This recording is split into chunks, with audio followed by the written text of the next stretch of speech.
But it is my pleasure to speak to you tonight, and I have been involved with DISRIP, working with the team that is up here on the stage, participating especially in the governance committee meetings, as many as I can get to here.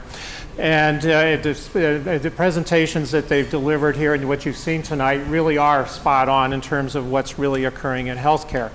It is a changing world. It is clearly a changing environment that we're seeing.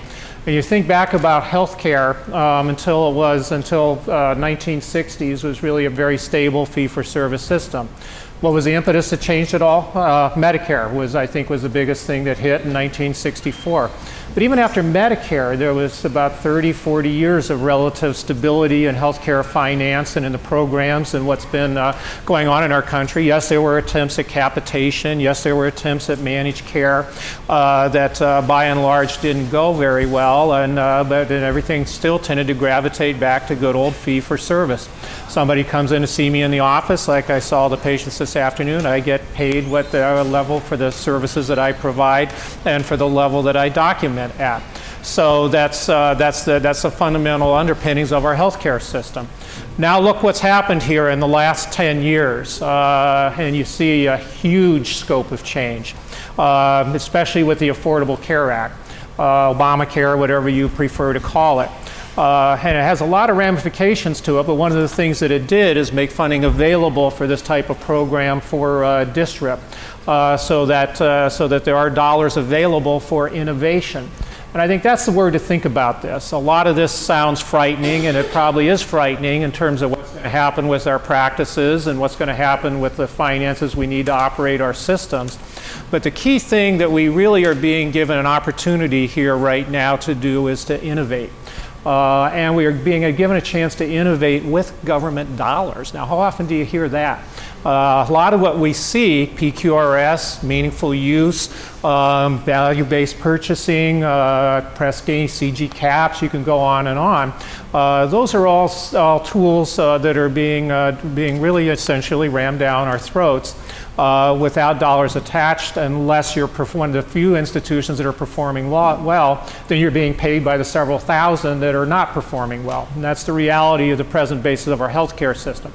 These dollars that are available through DISRIP are available for our region, for all of us to innovate, so that we can use these dollars to help drive improvement in the ways that we want to do it.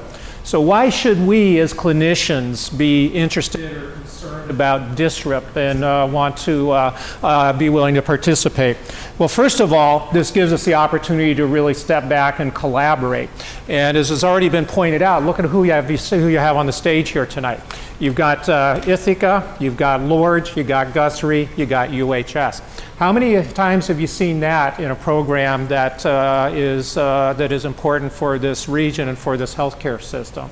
I can't think of one. Of course, there's been other things that I just haven't been involved in, but certainly nothing of this scope or magnitude that I've ever seen develop, where we see everything here developing this way in a collaborative fashion, where all of us basically have the opportunity to share the same available resources, to look at what we need for our areas, to develop the programs and tools that we need for this, and to allocate the resources proportionally as we need it, and to those who are going to be the most innovative. So that's really what this boils down to.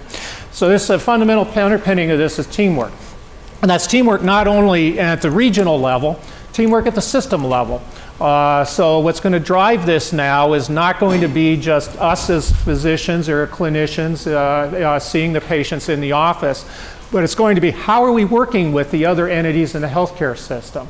How are we working with those care managers now that are contacting patients proactively between appointments? How are we going to work with the crisis stabilization team that's going out and inviting and assessing our mentally ill patients that are in between, that are in crisis and may need assistance?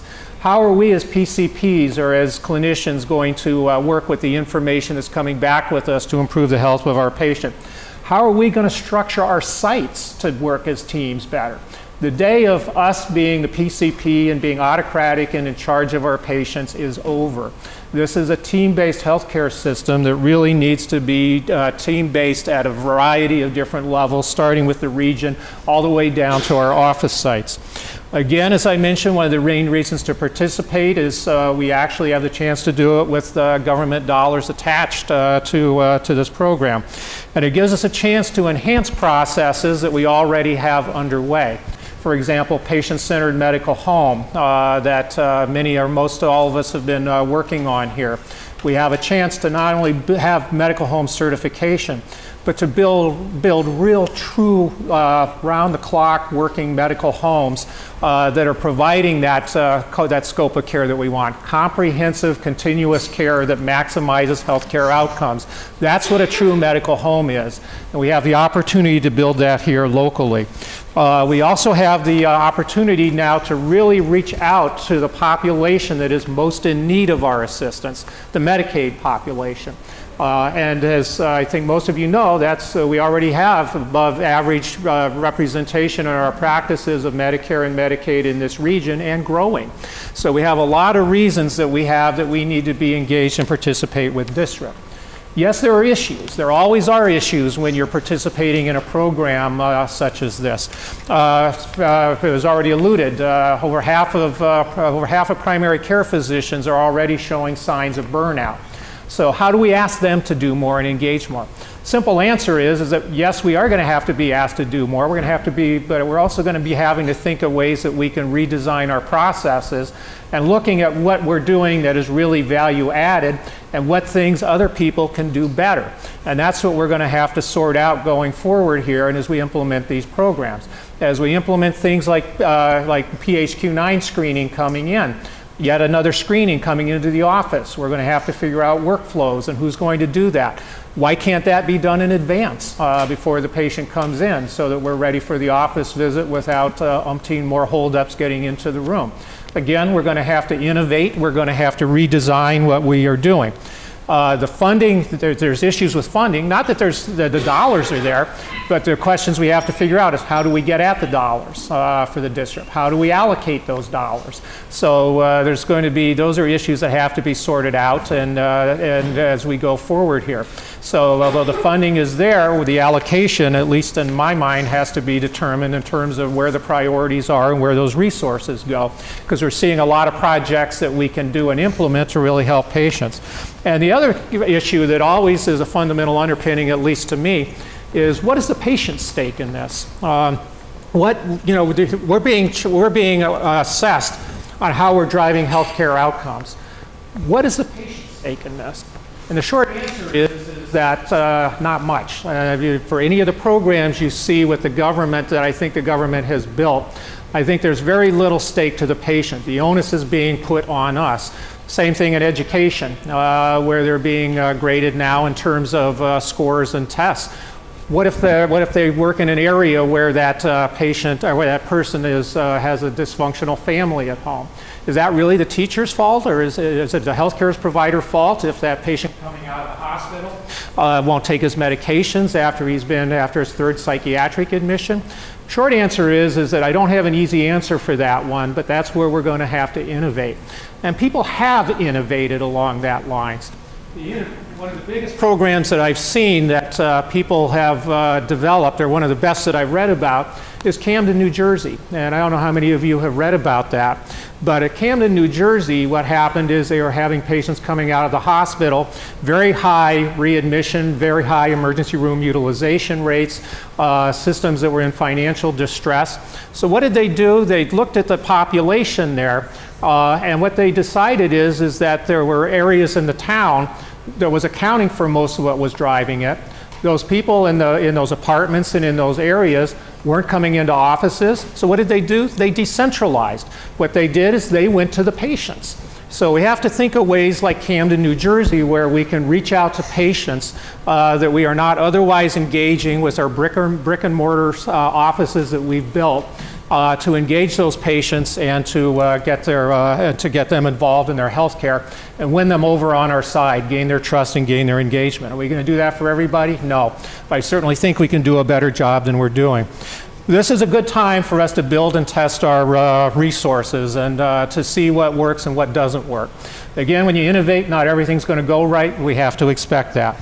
But I don't think there's no excuse for not innovating and thinking about things in alternative ways at this time. So again, I think the fundamental underpinning of this is going to be vision. What's your vision of healthcare going forward here right now? Is your vision of healthcare the same that you've been doing day in and day out? The reality is, I think that vision is not real or realistic. If your vision is that you want to improve healthcare for your patients and do what it takes to help improve their healthcare outcomes, think innovatively. Look at your office.